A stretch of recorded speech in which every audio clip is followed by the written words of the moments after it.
And let me show you why.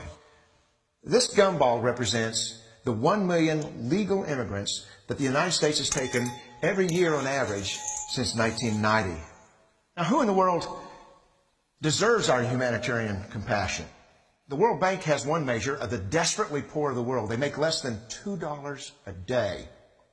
And how many people make less than $2 a day in the world? We'll start with Africa. In Africa alone, there are 650 million people who make less than $2 a day. 650 million. And in India, another 890 million people, desperately poor. China adds another 480 million people, making less than $2 a day.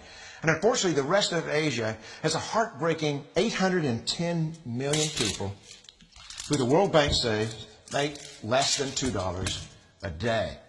And finally, there's 105 million of Latin America's population that are desperately poor. All told, the World Bank says there are 3 billion people in the world. 3 billion people who are desperately poor, making less than $2 a day. That's 3,000 gumballs. And every year, we take 1 million and suggest that we've somehow made a humanitarian difference. Of course, we don't pull our immigrants from these desperately poor populations, do we? These people are too poor, too sick, too disconnected to make it here as immigrants. We tend to pull our immigrants out of the better off poor of the world. And Mexico tends to define the type of immigrant that we bring here because the plurality of people come from Mexico. And Mexico is poor. How many people in the world live in countries that have average incomes lower than that of Mexico? And the World Bank tells us that that number is these 3 billion plus another 2.6 billion people. 5.6 billion people in the world who live in countries with average incomes below that of Mexico. That's 5,600 gumballs. And so what is it that the elites are telling us? They're telling us that when we take this 1 million immigrants,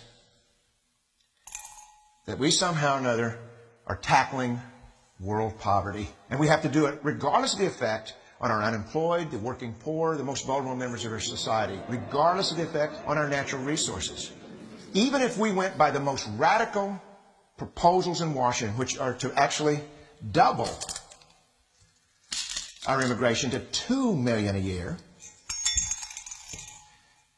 which would totally overwhelm our physical, natural, and social infrastructures, we couldn't make a noticeable difference. And we may be really hurting the impoverished people of the world because the million that we do take are among the most energetic, often the better educated, certainly the most dissatisfied people that if they did not immigrate would be the agents for change to improve the lot of all the people in these countries. The true heroes in the global humanitarian field are the people in these countries who have the wherewithal to immigrate to another country, but instead stay in their countries to apply their skills to help their fellow countrymen.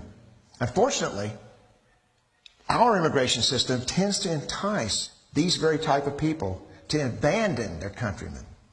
The impossibility of making even a dent is actually worse than it looks here.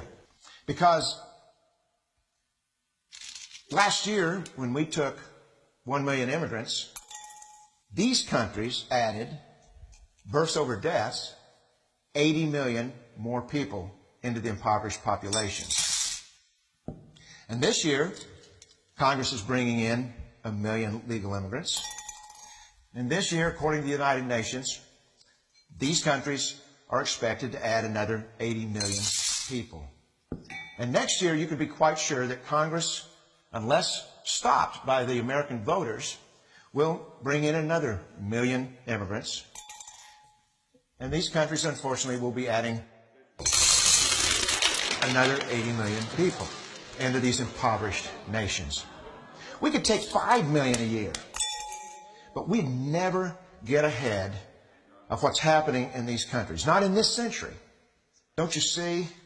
Immigration can never be an effective or significant way to deal with the suffering people of the world. They have to be helped where they live. 99.9% of them will never be able to immigrate to a rich country. There's no hope for that. They have to bloom where they're planted.